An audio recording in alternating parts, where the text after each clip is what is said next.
Am revenit așadar la Reporter Special. Vorbim în această seară despre retrasarea graniței dintre două unități administrativ-teritoriale din județul Constanța. Este vorba despre Mangalia și comuna Limanu, în favoarea celei din urmă.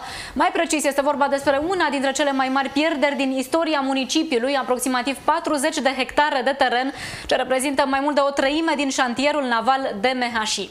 În timp ce primarul Cristian Radu a angajat o casă de avocatură din București pentru a apăra interesele urbei pe care o conduce, liderii locali PSD îl acuză că a pierdut procesul intenționat și că, de fapt, ar fi vorba despre o înțelegere între cei doi lideri locali de a împărți frățește veniturile venite la buget de la acest șantier naval. Invitatul meu în această seară este domnul Paul Folanu, președintele executiv al PSD Mangalia. Bună seara, domnule Folanu, vă mulțumesc că ați acceptat invitația noastră. Bună seara, cu plăcere. Și consilier local. Și consilier PSD local. Mangalia. Despre ce dosar este vorba mai exact? De unde a pornit? Cum s-a ajuns în această situație? Cine a solicitat această retrasare a granițelor? De unde a pornit totul? Totul a pornit de la cadastrarea județului. E o situație care s-a întâmplat în toată România. Adică s-au întocmit acele cadastre. În ce an? În 2012 s-au finalizat acțiunile de cadastrare. Apoi, primarii localităților învecinate trebuiau să semneze niște acorduri de grănițuire, să zic așa, în mod amiabil, astfel încât să nu se ajungă la un litigiu. La Mangalia a fost o situație specială.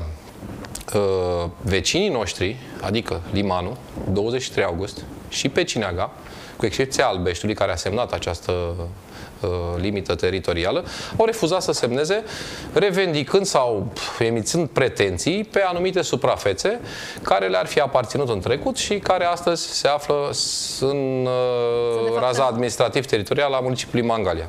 De fapt, lupta era pe taxele și impozitele de pe aceste terenuri, de cine să fie încasate, că se încasează de Mangalia, de Limanu, de 23 august sau de Pecineaga. Am înțeles. A venit această sentință, a urmat un proces, nu? Nu. Refuzând să semneze unul dintre primari această limită teritorială, prefectul din oficiu a inițiat o acțiune în grănițuire, pentru că trebuia să se tranșeze această situație. Trebuia să știm exact unde se termină Mangalia și unde începe Limanu. Bun. În cadrul acestui dosar judecat de Tribunalul Constanța s-au întocmit expertize topografice. Din expertizele topografice au rezultat două situații, adică situația pe care o susținea Mangalia și situația pe care o susținea Limanu. Evident că în dosar s-au administrat mult mai multe probe, nu numai aceste expertize. În urma apărărilor făcute de către Primăria Mangalia, prin acest avocat și prin doamna secretar, Petrina Băiță, care personal se prezenta în instanță și susținea oral, se poate verifica în încheierea de ședință, interesele Mangaliei, am ajuns la o soluție prin care am pierdut 40 de hectare, dintre care 23 de hectare se află sub șantierul naval Mangalia. Deci vreau să răspundeți că Primăria Mangalia a angajat o casă de avocatură din București și împreună cu secretarul și cu primarul s-au prezentat la proces pentru a apăra interesele că nu primăria, ci primarul, prin hotărârea 28 emisă de Consiliu. Este o hotărâre de Consiliul Local, nu primarul ca persoană fizică. Nu, primarul ca persoană, primarul ca autoritate. Primarul ca primărie, ca autoritate. Deci prin hotărârea locală. 28 din 27/8/2012, Consiliul Local îl împuternicește pe primar să angajeze avocați sau să delege juriștii din cadrul primăriei să reprezinte instituția municipiului, a Consiliului Local și a primarului în cadrul litigiilor din instanțele de judecată. Evident că în urma acestei hotărâri, primarul a angajat avocați. L-au găsit pe acest avocat pe care ei îl apreciază și pe care l-au plătit cu bani foarte mulți. Bun, dar știți cum este în justiție? Eu sunt avocat, știu. Exact. Sunt avocat și știu, nu poți ști niciodată deznodământul, verdictul final. Evident, avocatul face o muncă de diligență. Cert este că primăria a angajat o casă de avocatură și a arătat interesul să apere. Da. Ce este bizar? Urbea. Deci eu nu susțin afirmația noastră în deschidere, că ar fi o înțelegere. Există suspiciunea că ar putea fi o înțelegere și vă spun și de unde rezultă această suspiciune. Doamna Petrina Băiță a fost secretarul Comunei Limanu. Înainte să fie... N-am spus eu că este o înțelegere, vă citam pe dumneavoastră din comunicatul de presă, am spus că există suspiciune. Că liderii locali PSD spun că există suspiciunea că este o înțelegere. Este totul ipotetic. Corect. Doamna Petrina Băiță, secretarul municipiului Mangalia, a fost secretarul Comunei Limanu.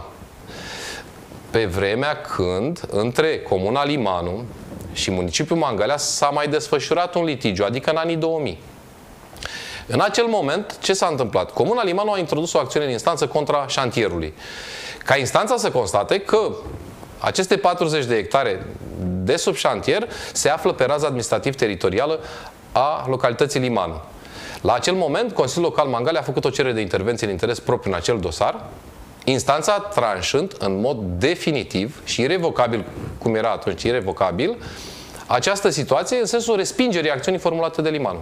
Deci în 2000 există o hotărâre judecătorească prin care spune că, care spune că aceste 40 de hectare aparțin Mangaliei. Punct. Dar acum s-a revenit. Acum, în urma cadastrului și în urma unei noi proceduri, soluția obținută din acest motiv spun că nu a fost făcută o apărare bună. Bun, dar s-a făcut nu o s-au expertiză. folosit Sunt toate. acuzații grave aduse Sunt și două la nivelul expertize. celor care au făcut expertiza. Oamenii, până la urmă. experții, ce se întâmplă? În baza vechilor planuri, în baza actelor de-a lungul timpului, din anii 80, din anii 70, au făcut schița cadastrală și au trasat pe niște coordonate limita teritorială. Cum au înțeles fiecare? Nu putem acuza un expert de rea credință. El și-a făcut bine treaba, omul. Instanța a hotărât, având două expertize, fiecare parte într-un dosar a dreptul să facă obiecțiuni la expertiză, să aducă argumente, instanța le încuvințează sau nu și se răspunde la aceste obiecțiuni. În final, concluzia tristă este că Mangalia a rămas fără 40 de hectare din teritoriu.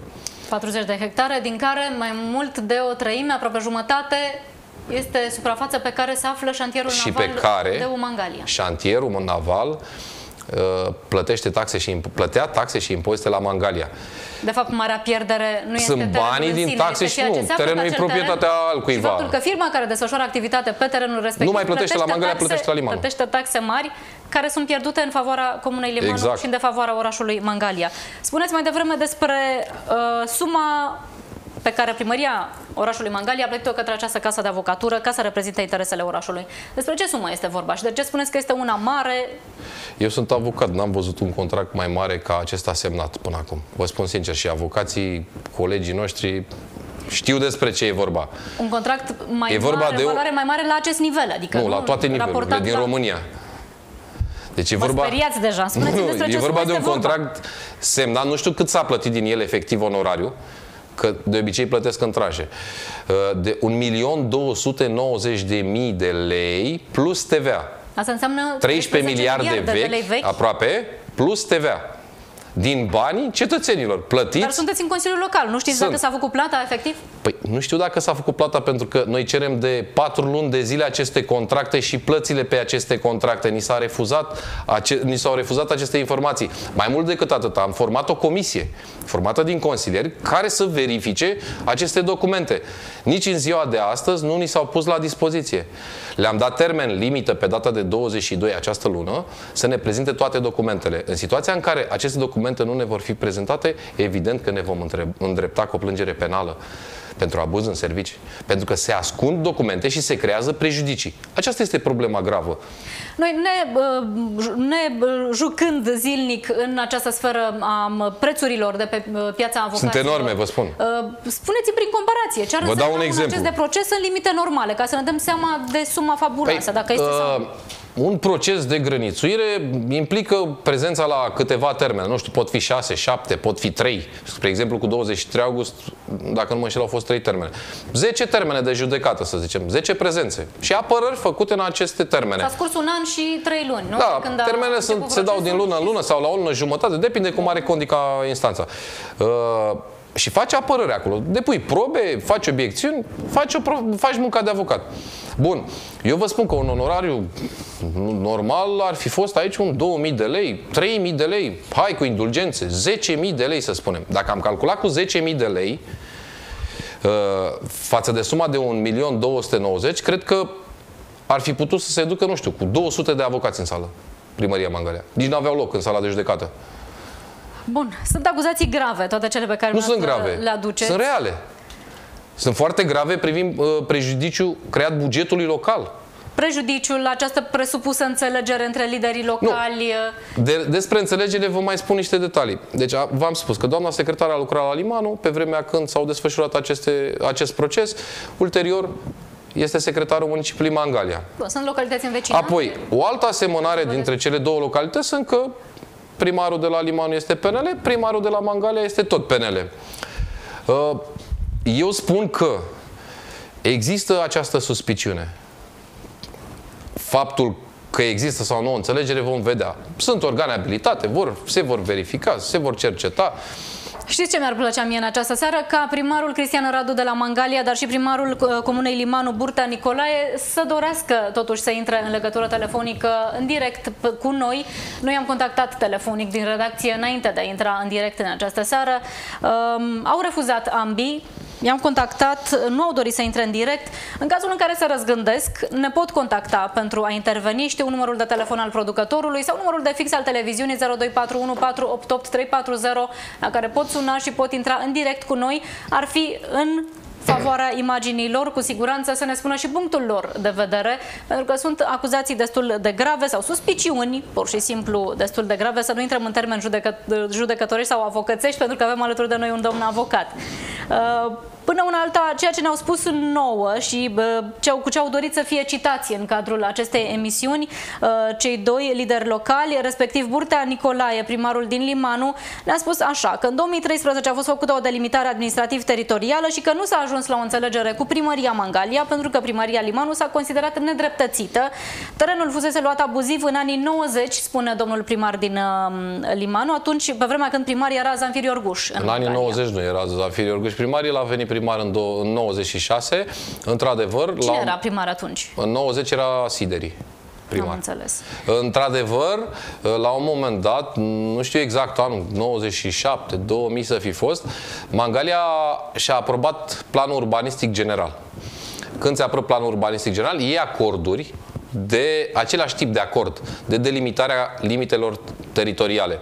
Primarul Iorguș a semnat un acord cu primarul localității Limanu pe actuala graniță dintre cele două localități. Graniță care, evident, prin această pierdere în instanță a fost schimbată. Mai spune primarul din Limanu că probele depuse la dosar au fost decisive ca să câștige, chiar dacă edilul din Mangalia s-a apărat în instanță. Pe de altă parte, Cristian Radu, primarul orașului Mangalia, n-a declarat așa, ne-a spus că nu dorește să comenteze pentru că nu este încă o decizie definitivă, nu consideră că este un subiect de știre pentru că se va schimba decizia instanței după recurs, se gândește domnul primar. Referitor la acest aspect. El nu trăiește speranță că se va schimba în favoarea orașului pe care el îl conduce. Și eu mi-aș dori același lucru să se întâmple. Dar eu vă spun, această sentință nu este definitivă. La telefon o avem însă pe doamna secretar a primăriei Mangalia, doamna Petrina Boița. O ascultăm. Bună seara, doamnă! Bună seara! Doamnă, spuneți-ne cum stau lucrurile de fapt în această situație? O singură rugăminte am, dacă domnul avocat și domnul consilier Paul Foleanu ar putea să aibă răbdarea să asculte și situația reală în acest dosar.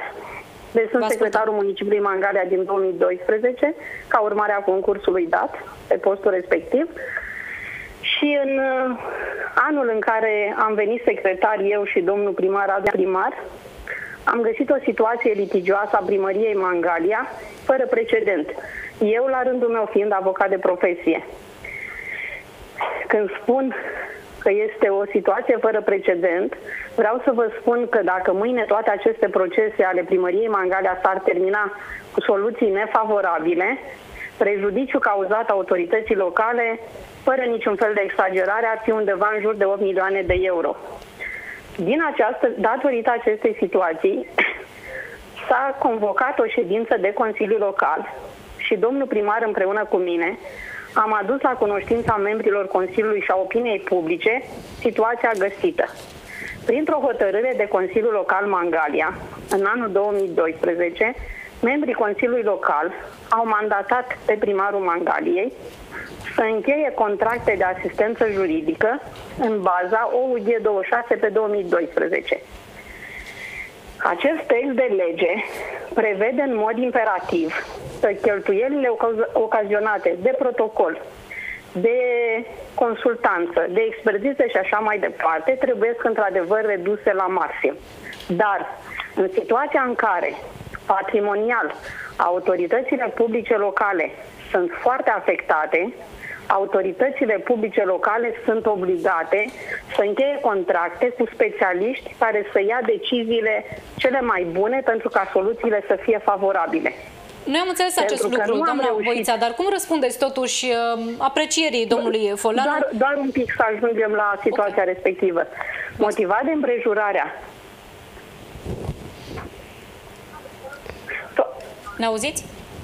Da, eu sunt în contratimp cu televizorul și de asta nu reușesc să vă rog atunci să închideți televizorul sau să-l dați pe minimum. Bine, haideți să dau pe minimum, așa este.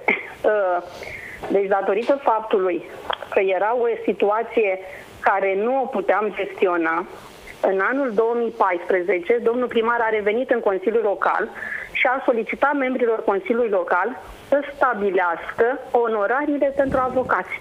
Ceea ce s-a și întâmplat.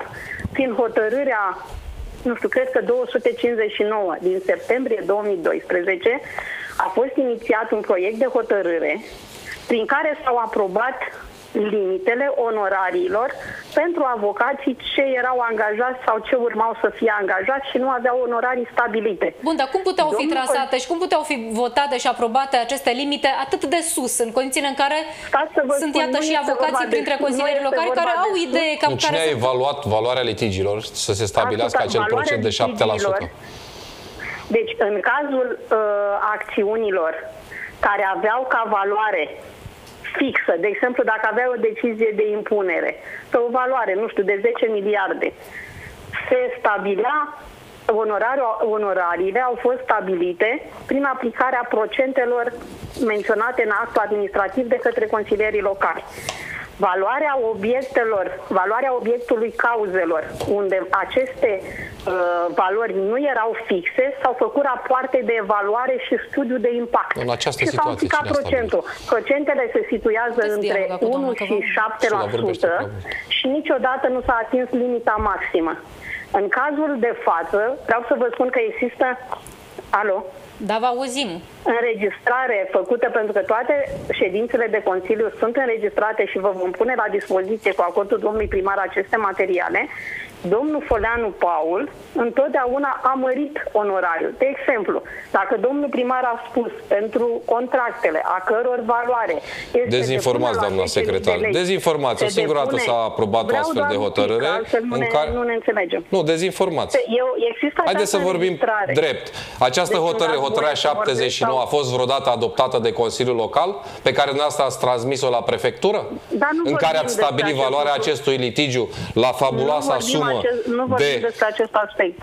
Nu, despre acest aspect este vorba, că prin această hotărâre ați stabilit dumneavoastră arbitrar sumele, valorile litigiilor, de unde ați calculat procentul maxim de 7% și a rezultat fabuloasa sumă de 1.290.000. Nu este adevărat, dezinformați. Să nu dezinformați. Dezinformați. Nu, vă arăt hotărârea pe care dumneavoastră ați redactat-o și ați transmis-o la prefectură fără să fie adoptată. Vă rog frumos, fără să fie adoptată. Ăsta este un fals intelectual, doamna secretar.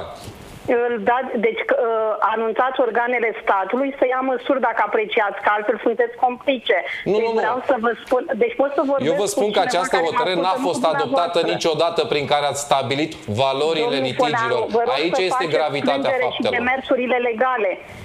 Faceți demersuri legale la instituțiile statului. Lăsați-mă să vă spun care este adevărul.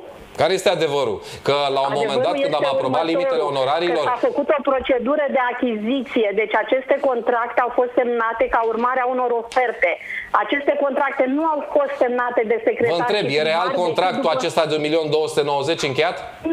Nu știu contractele. Vi-l arăt dacă... Vă rog să mă Nu, e real sau nu?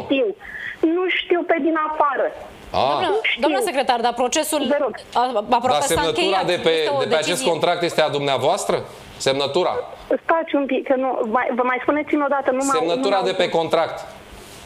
Toate semnăturile mele care apar pe contracte, eu nu le-am negat niciodată. Sunt semnături odată puse. Și cine mai semna pe aceste contracte, doamna secretar? Spuneți dumneavoastră că știți procedura. Eu aceste contracte le-am contrasemnat ca urmare a procedurilor de achiziție publică făcute pe anexa de la ordonanța 2B, vreți să spuneți. Are o valoare mai mare de 130.000 de euro. Ce procedură ați făcut de achiziție pentru acest contract? Are valoare mai mare de 130.000 de euro. Ce procedură ați făcut pentru contractul ăsta cu Grănițuirea Limanul? Deci achizițiile publice au o procedură care a fost respectată conform... Încredințare directă? Încredințare directă, doamna secretar? S-a făcut licitație? S-a făcut licitație? S-a făcut selectare de ofertă în baza legii. Solicitare, dar au venit oferte și s-a făcut licitație? E mai mare de 130.000 de euro. Trebuie altă procedură, nu încredințare prin bază de cereri de oferte, doamna secretar. Aici aveți o problemă gravă. Deci, domnul Foleanu, nu are nimeni nicio problemă gravă. Aveți o problemă gravă că nu cunoașteți legea. Deci, nu cunoașteți legea, nu cunoașteți pragul de 130.000 de euro când se folosește. Anexa 2B, da, din ordonanța 34. Despre același lucru vorbim.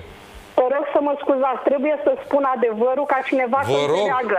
Dacă acest adevăr este... Eu vă întrebam dacă aceste contracte sunt semnate de dumneavoastră. Dar n-am negat niciodată că nu sunt semnate. Sigur că eu... Vreți să vă citesc valoarea fiecărui contract pe care le-ați semnat în 3 luni și care ajung în total, deci în 3 luni, din anul 2014, octombrie, noiembrie și decembrie, sunt în valoare de 1.700.000 de euro TVA inclus?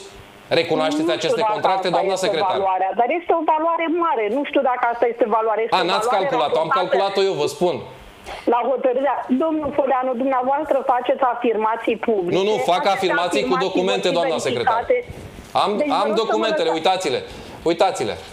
Dar lăsați-mă să vorbesc, că nu tot ce spuneți dumneavoastră. Cu drag vorbiți. Doamna secretar, în calitate de secretar, ne spuneți că la această oră, în condițiile în care ieri s-a dat o sentință în acest dosar, nu este definitivă. Nu știți în această oră dacă s-au plătit aceste sume către Casa de Avocatură, respectiv 13.000 de lei? Deci sunt contracte încheiate, mari sau mici. Alo? Vă auzim. Deci sunt contracte încheiate, că sunt mari, că sunt mici. Sunt foarte mari, doamna secretar. Doamna, sunt mari, dar ca om, nu vi se pare că cetățenii orașului Mangalia au fost cumva furați? De acești bani? De 1.700.000 de euro în 3 luni de zile? Eu sunt un funcționar public care pun în executare hotărârile Consiliului Local. Și care răspundeți pentru documentele pe care le semnați, doamna secretar? Și pentru care răspund. Aveți semnătura pe toate contractele acestea. Și pentru care așa este. Și dumneavoastră, și domnul primar, și domnul administrator public Romulus Dumitrana. Da? Sunt de 3 persoane semnate din primărie. S-au făcut plățile? Toate aceste plăți din contractele semnate s-au făcut? Deci, plățile se fac gradual și sunt dispoziții date, că dacă nu este diligență în dosar, avocații răspund pecuniar, juriștii răspund pecuniar. Deci s-au luat toate măsurile. Aceste sume nu le știu. Încă o întrebare, doamna secretar. Câți bani din aceste contracte au fost recuperați cu titlul de cheltuieli de judecată și câte acțiuni ați promovat în acest sens? Acțiuni pe rolul instanțelor de judecată. Una aveți pe rol. O singură acțiune de recuperare a unor cheltuieli de judecată. Domnul Foleanu, dacă le știți pe toate, eu am intrat ca să lămuresc. Am verificat situația, să știți că chiar o știu pe asta foarte bine. Îmi pare rău că intrați dumneavoastră în calitate de avocat a domnului primar. Pe dânsul aș fi vrut să văd cum răspunde la aceste... Mi-ați pomenit numele, am vrut să spun adevărul. Nu, așa faceți și în Consiliu. Vorbiți în numele dânsului. Lăsați-l pe el, știe să vorbească, e major. Și eu știu să vorbesc. Știu că știți că aveți o profesie de avocat. Dar lăsați-l pe dânsul să vorbească. Cu dumneavoastră într-o polemică din regulile care mi le impun administrația publică locală. Dar vreau să lămuresc o situație. Pentru că timpul ne presează. Ia lămuriți-o pe aceasta cu limanul. Am să vă rog cum ați plătit 1.290.000 de lei acestei case de avocați? Nu s-a plătit 1.290.000. Știu, din 1.700.000 ați plătit doar 700.000 până acum. Mai aveți de plată 1.000.000 de euro. Știu. Nu știu să vă răspund la Am dreptate sau n-am? Pentru care nu știu ce aveți dumneavoastră dreptate. Dumneavoastră sunteți un om politic și eu consider că faceți afirmații politice. De ce nu ne dați contractele pe care vi le-am cerut de 3 luni de zile? De ce nu ne dați contractele și plățile? Dar nu eu, am făcut și comisie în acest sens. De ce nu le dați, doamna secretar? Că aveți obligația să fiți transparentă. Aceste lucruri eu le pot discuta cu dumneavoastră în cadrul instituției. Le-am discutat nenumărate rânduri în ședințele de Consiliu. Refuzați sistematic. Doamna Boița, eu vă adresez o ultimă întrebare, pentru că timpul ne presează. Dacă primăria Mangalia va pierde și recursul în acest proces, ce aveți de gând să faceți? Nu este. Onorariile avocaților nu se achită. Sunt onorarii cu titlu de succes în niște negocieri. Alo. Cât va pierde primăria Mangalia ca bani, dacă va pierde și recursul? Care este valoarea taxelor pe care șantierul naval de Mehași le plătește către primăria Mangalia în acest moment și ce parte din ea, din aceste taxe, vor merge către primăria Liman? Dacă acest proces se va pierde irevocabil... S-a pierdut sentința executorie, doamna secretar. Vorbim juridic. Recursul e o cale extraordinară de atac și este admisibilă doar pe 8 motive. Nu aveți niciunul dintre ele să vă rog să răspundă. Să ne spună doamna că sigur știe. Suntem în contencios administrativ. Deci faceți afirmații care exced realității juridice. Bine, sunt 8 motive pentru care se poate formula recurs. Verificați și o să vedeți că nu vă încadrați în niciunul. Doamna Boița, concret, cât pierd locuitorii orașului Mangalia din taxele încasate de la DMH și care vor merge acum către Liman? Din câte știu eu, peste 1 milion și ceva de mii de euro pe an. Foarte exact, mult. 5 milioane de lei. Aici a spus drept. Deci foarte mult se poate pierde anual. Doamnă, vă mulțumim că ați intrat în legătură cu noi. A fost foarte importantă intervenția dumneavoastră. Ne-am lămurit într-o oarecare măsură despre anumite întrebări pe care le aveam în această seară în gând să le adresăm. Domnule Foleanu, sunteți avocat, ne-ați mărturisit și aflasem despre dumneavoastră, dar sunteți în același timp și candidat la primăria orașului Mangalia. Este adevărat, am fost desemnat. Ce părere aveți despre alegerea primarului într-un singur tur? E o situație la Mangalia care ne dezavantajează un pic. În această situație se avantajează primarii în funcție. Dar știți cum e, politica e ca un sport. Vom concura și cine e mai bun o să câștige.